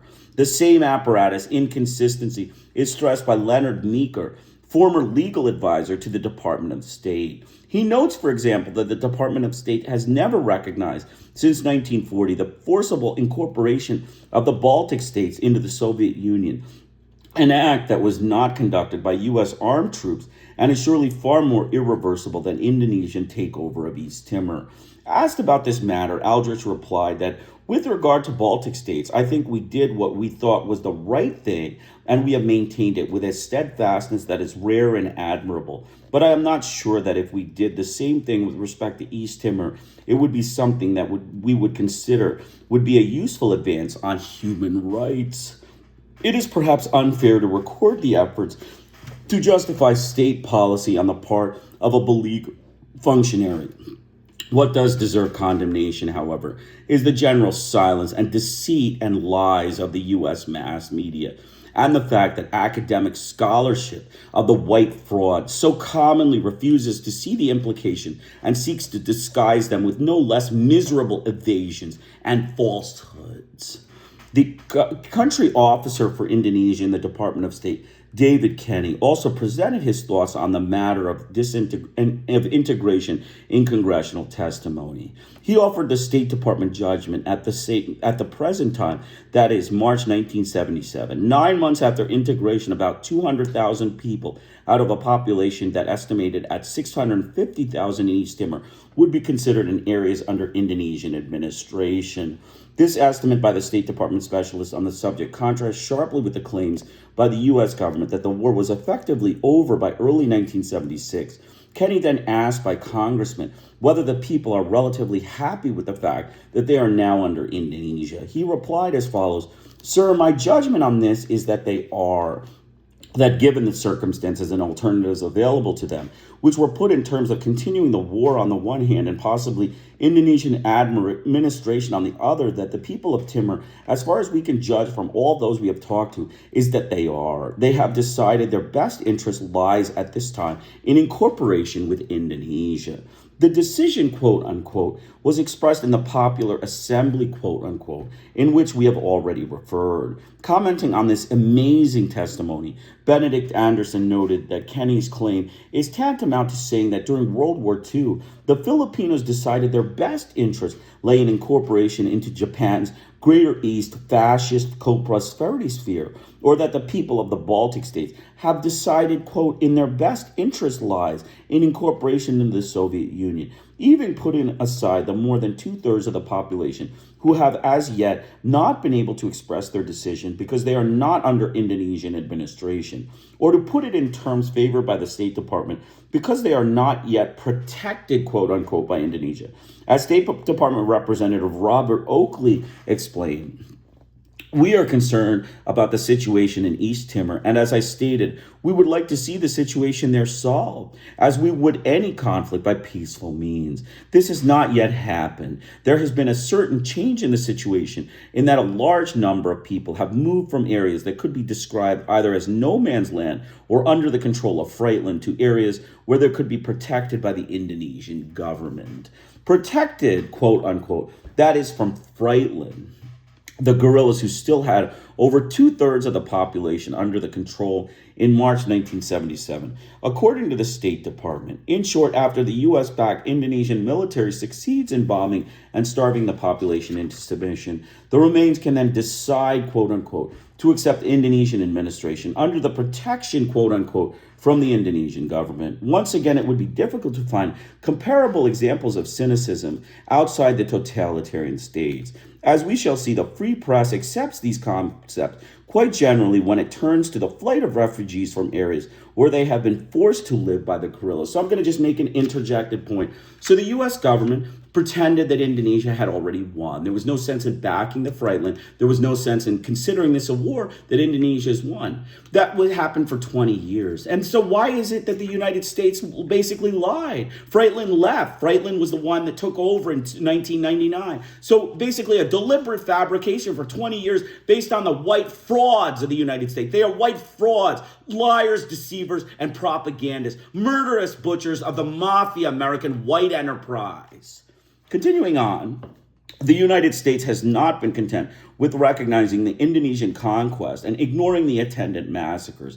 It has also pressured its allies to do the same, which is not inordinately difficult, since the interests too are served by tolerating or supporting Indonesian atrocities. The Melbourne Age reports that the U.S. has warned Australia not to allow further deterioration of relations with Indonesia over Timor, referring to discussions in Washington between high-ranking members of the Ford administration and Australian Prime Minister Fraser. The front page reads, "Fraser gives blunt warning of Washington talks. Don't anger Jakarta. U.S. protecting Indone Channel for its nuclear subs." An accompanying cartoon shows President Ford admonishing Fraser, saying, quote, "With the bodies of East Timorese, we can balance Russia's military might." The story explains the fastest and safest passage for U.S. nuclear submarines from the Pacific to the Indian Ocean is through the deep water straits north of Timor Island. And if this passage were denied by the Indonesian action under its long proclaimed archipelagic concept, the submarine journey between Guam and the Indian Ocean Diego Garcia outpost would be lengthened by 8 to 10 days. Meanwhile, Russian submarines must use the shallow and overcrowded Straits of Malacca and Singapore, where they have to surface in order to pass through safely, which may explain why the USSR has, quote, kept its criticism of the East Timor annexation to a minimum. Russian interest in sharing in Indonesia's wealth is no doubt also a major, if not the major reason of Russian silence, as is also true with regard to Iran, Argentina, and other resource-rich fascist United States client states within the U.S. global colonial system. The article continues, observers believe the strategic locations of East Timor is one reason why the U.S. administration has readily acquiesced to Indonesia's takeover of the disputed Portuguese colony and to its campaign to crush the left-wing Frietlin independence movement. Southeast Asian correspondent Michael Richardson took up the same theme, noting U.S. warnings to Australia with regard to criticism of Indonesia issued through diplomatic channels in Canberra. Richardson asserts that U.S. officials, quote, in Southeast Asia confirmed with the warning followed two high-powered academic assessments of the importance of Indonesian waterways in current U.S. nuclear strategy. One by Robert Osgood of the Johns Hopkins School of Advanced International Studies, closely linked to the State Department, and the other by Michael Maguire, professor of maritime strategic studies at Canada's Dalhousie University. That's Melbourne, August 4th, 1976. In terms of America's ready acquiescence of Indonesia's takeover of Portuguese Timor, quote, Richardson adds, quote, it is significant that the Wetar, one of the two straits that would fall under Indonesian control under proposals being considered at the UN Law of the Sea Conference, are in the eastern half of the island, between it and the island of Atuaro. These two straits are the only ones, apart from Gibraltar, through which the U.S. needs passage to reach Soviet targets and for which it cannot count on Allied permission. Richardson asserts that U.S. officials in Southeast Asia have confirmed these assessments concerning the crucial strategic role of the straits for the projection of military force from the Pacific into the Indian Ocean. Richardson reported that Western intelligence sources are apprehensive about the possibility that USSR might offer to resume the military aid terminated with the 1965 coup, assisting Indonesia's reorganization of its armed forces, begun in 1975 with U.S. and Australian assistance, with the aim of making them more mobile and effective for dealing with insurgency, regional uprisings, and foreign infiltration. Particularly important are ground transport vehicles and helicopters, since supplied by the United States and employed effectively in Timor. Actually, more is at stake. The straits near Timor are important for the passage of super tankers. Furthermore, as Frietlin has been claiming for years, the area between Timor and Australia is potentially rich in oil. This is confirmed by Michael Richardson in the Far Eastern Economic Review in a discussion of conflicts between Indonesia and Australia over the seabed boundary. He notes that the disputed zone is believed to be part of a very promising offshore oil and natural gas province. The petroleum companies have certainly been queuing up to start a multi-million-dollar search, including United States Oil Company that had planned to start in initial reconnaissance and seismic exploration in 1975, but was delayed by the war. The potential oil wealth was bearing on the claim by the New York Times and others that East Timor would not be economically viable, on the relations between Australia and Indonesia, and on Indonesia's effort to conquer East Timor with the backing of the industrial democracy. So you can see the U.S. government was chasing the oil to plunder and rape the natural resources. The oil, the U.S. government, just forget nationalism, forget sovereignty. You're an Asian. Get out of our face. We murder you. We put a bullet in your head. We are white thugs. We are the American white racist, gun violent thugs. At the butt of a pistol, the U.S. government says, we're stealing your oil like racist mafia bandits. The Washington Post also took note of the U.S. concern over the dispute between Australia and Indonesia. The last thing American diplomats in the area want is a split between the two friends, especially one that current Australian emotions could be forced into confrontation in which Washington would be asked to choose sides. The reference to Australian, quote, emotions relates to Australia's concern that the Indonesian invasion of East Timor is part of a pattern of military expansion by their most powerful neighbor, and to the call for an inquiry into the death of the 5 journalists in October 1975. The report notes that Jose Martins, formerly a Timorese collaborator with Indonesia, last week gave a detailed version of how the Australians were gunned down by Indonesian troops. What was particularly infuriating for Australians was a statement by Indonesian Foreign Minister Malik, who proposed a very Asian answer to the problem of the 5 journalists' deaths, quote unquote. Quote, let us forget them, he told a press conference in Jakarta attended by Australian correspondents, and we will erect a monument to them. In the March hearings, the most informed and extended testimony was that of James Dunn, who was consul to Portuguese Timor from 1962 to 1964, a member of a fact-finding mission sent by the Australian government to assess the situation after the Portuguese coup during the period for which the State Department claims not to have much information. Done, and also led an aid mission in October and November 1975 between the beginning of the covert Indonesian attacks, as we choose to call it in Australia, and the events of December 1975. After a review of the bare facts, Dunn turned to his main topic, the atrocities following the December invasion. According to the accounts from Timorese refugees in Portugal, some of whom were in East Timor at the time of the attack, information from Chinese refugees in Taiwan and Australia, and reports from within Indonesia itself, the move to annex this territory has been a brutal operation marked by the wanton slaughter of possibly between 50,000 and 100,000 Timorese, by extensive looting and by other excesses, such as gang rape and torture by the Indonesian army. He submitted a detailed memorandum published in the March hearings on his interviews with Timorese refugees in Portugal in January 1977, during a visit made at the initiative of non-governmental agencies, including the Australian Catholic Relief and Community Aid Abroad, who funded the trip. These refugees, Dunn points out, are nearly all supporters of the conservative UDT party.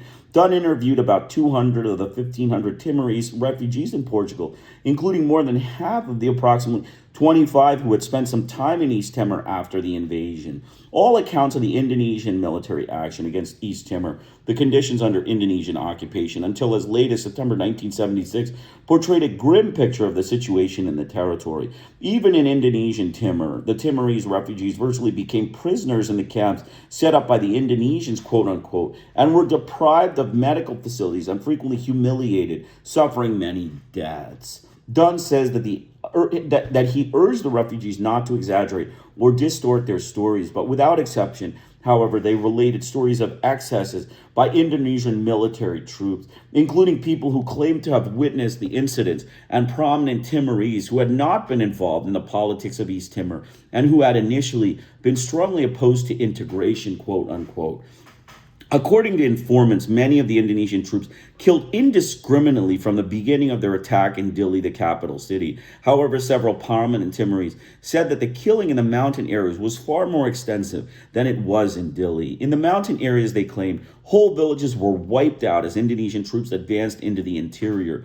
There followed detailed and specific accounts of mass murder, gang rape, looting, and starvation. Refugees consistently agreed that a figure of 100,000 killed was credible, quote unquote, because of the widespread killing in the mountains where most of the population lives, and because of the extensive bombing, reportedly including napalm. So you can see the U.S. government are gang rapists. They are mass murderers, looters, and starvers of the third world peoples. The racist mafia thugs butchered the Timorese people in a genocide using their colonial state, General Suharto, and their racist white dictatorship in Indonesia.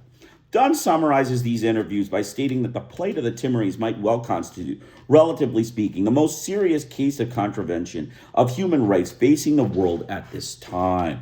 Dunn noted in testimony that there are other corroboratory sources to which we return, including letters from Chinese in Taiwan and Darwin, at one of which alleged that 80% of the Chinese, a community that tended to be pro-Indonesian and that monopolized wealth and commerce, may have been killed by the Indonesians. His account of refugee and other reports appears to be careful and judicious to an extent that is unusual for the genre. He insists that people not accept his account, but rather use it as motivation for investigating the reports of refugees directly to check the authenticity of what he has discovered. The refugees in Lisbon Dunn comments fully support my presence here, and they would like to be present to present witnesses themselves if this committee was prepared to give them an opportunity to do so, which of course it was not. The only Timorese permitted to appear before Congress were those selected by the Indonesian invaders. Dunn is neither pro-Frietlin nor anti-Indonesian, and indeed urged that it is very important that Indonesia should get as much assistance as possible to meet the development problems. It is doubtful that there is another Westerner who is in a comparable position to present an objective and dispassionate assessment. Representatives Fraser asked the State Department Representative Oakley whether the State Department or any of its agencies had attempted to interview the refugees in Portugal. Oakley responded that there had not. The Free Press maintains the same discipline. There are reports on the Timorese refugees in Portugal, but their experiences in Timor are carefully avoided. Marvin Ho interviewed refugees in Portugal in October 1976. She writes that about 40,000 Timorese fled the civil war in East Timor last year and took refuge in West Timor. She repeats the apparently exaggerated State Department figures, see note 160, and typically refers only to the, quote, civil war. The sole reference to Indonesia is that life in Indonesian West Timor was hard. To appreciate the significance of this report and the general avoidance of the crucial issue that it exemplifies, one must place it in the context of the massive effort by the white fraud Free Press to elicit any information from refugees that might possibly be incriminating or negative with regard to Indochina. We return directly to Dunn's reception by the Congressional Committee and the press reactions, which offer an interesting contrast to the response of testimony on human rights violations outside the United States sphere of influence. But first, it is worth noting that even prior to Dunn's testimony, there was evidence that something rather disturbing was underway in Timor. The New York Times of February 15, 1976, had published a report that 60,000 people had been killed in East Timor, 10% of the population. This report appeared on page 11 at the bottom of the column below a story on another subject and merited all of 150 words. The single reference to an ongoing massacre should once again be compared to the vast outpouring of denunciation and horror with regard to genocide, quote unquote, or auto-genocide, quote unquote, in Cambodia, beginning immediately after the U.S.-backed government was deposed and continuing with mounting intensity thereafter. The most extreme allegations offered by those who have actually investigated atrocities estimated the numbers killed at about 100,000 out of a population of 7 to 8 million, though many other figures have been bandied about freely in the Western media. See Volume 2, Chapter 6 for detailed analysis. As we shall see, the sources offering these estimates are of extremely low credibility. Comparable work of the Western actions should be dismissed out of hand. Furthermore, the analysts are uniformly hostile to the Cambodian communists, whereas the estimates on Indonesian atrocities derive from pro-Indonesian forces, for example, the Indonesian government itself, and Indonesian church officials or independent analysts whose work has received no credible challenge from those who ignore or disparage it. But even if we accept the estimate by these hostile critics of the Cambodian regime at face value, the comparison to Timor gives a revealing indication of the overwhelming racist bias and ideologic commitments of the Western media. A more careful look at the 150 words that the Times devoted to the reported killing of 60,000 people in Timor reveals the duplicity of the racist American Free Press with still greater clarity. The Times report on February 1976 reads as follows. About 60,000 people have been killed since the outbreak of civil war in Portuguese Timor last August, according to Deputy Chairman of the territory's provisional government. The war, quote, is virtually over because only a few remnants of the Frietlin forces are fighting in the jungles or hills. Francisco Xavier Lopez de la Cruz has said. He referred to the Revolutionary Front for Independent East Timor, which has been fight forces favoring union with Indonesia. apart from the estimate of numbers kills. This is simply a handout from the deliberate fabrications of Indonesian propaganda agencies. De la Cruz was deputy governor of the puppet regime installed by the Indonesians after the invasion. In the Civil War of August to September 1975, perhaps 2,000 to 3,000 were killed. The remainder of the estimated 60,000 were victims of Indonesian intervention, primarily the murderous attack of December 7, 1975, and subsequently. The statement by the Times that Frietlin has been fighting forces favoring union with Indonesia is on par with a hypothetical statement by the Nazi press that the French resistance in 1944 has been fighting forces favoring occupation by Germany. The forces, quote, favoring union with Indonesia had been defeated in September and had played no significant part in the subsequent fighting. These forces did not, in fact, favor such union for the most part, certainly not prior to the defeat, and probably not thereafter if we discount the effects of Indonesian coercion. As for De la Cruz's statement that the war is virtually over, that bears comparison to the Times headline of December 8th, already cited. Quote, Indonesians hold Portuguese Timor after incursion, when in fact the Indonesians held the capital city Dili after an invasion. As we write, the war continues with thousands of new Indonesian troops dispatched. So that's it. I'm going to stop there. There's another, about 30 pages left, so I'll do that tomorrow.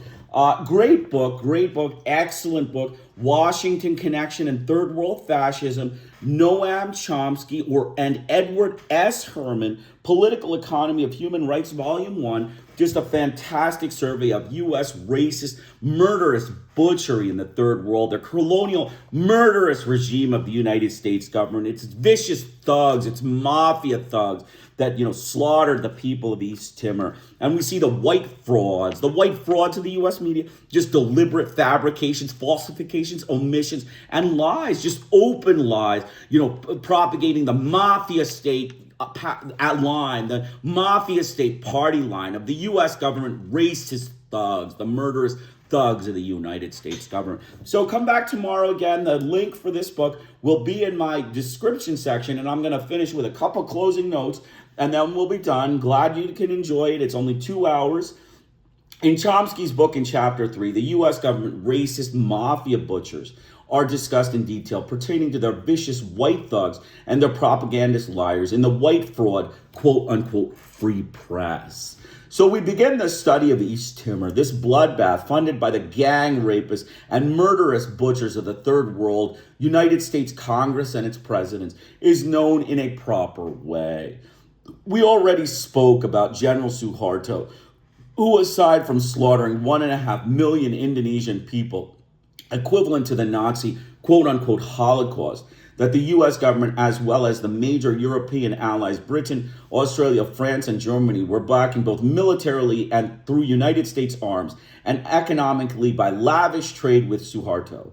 But the people suffered. They were raped by the white American butchers, and they were starved, murdered, and tortured by U.S. government vicious mafia white thugs. Then in 1975, after the genocide of the PKI, Suharto turned his attention to East Timor, where the Timorese had received independence from Portugal. And a few hours after the gestapos of the United States, Gerald Ford and Henry Kissinger, quote-unquote Republicans, visited Jakarta and left, Indonesia launched a military assault against the East Timorese people and conducted an attempt failed despite hundreds of millions of dollars of American government mafia's racist support and the genocide of the East Timorese people. The goal here was to enslave the Timorese, as Washington so loves to do in the Third World. They wanted control of the oil and vast natural resources from this small colonial country, and they had no problems morally backing a genocide of the Asian peoples of East Timor. They are ruthless, brutal white mafia bandits that we call a quote-unquote government. The U.S. quote-unquote free press The mafia, racist, colonial journalism wing of the US government began to bicker about Cambodian work camps and enslavement of the Cambodian people, saying they were ruthless Indochinese people and were communist murderers. They completely were silent about the East Timorese genocide. The U.S. white racist murderous frauds of American academia, including Ivy League schools of Harvard, Cornell, and Princeton University, along with New York Times and Washington Post, hatched a racist trope about the violent East Timorese people killing themselves because of their bloodlust anger against each other.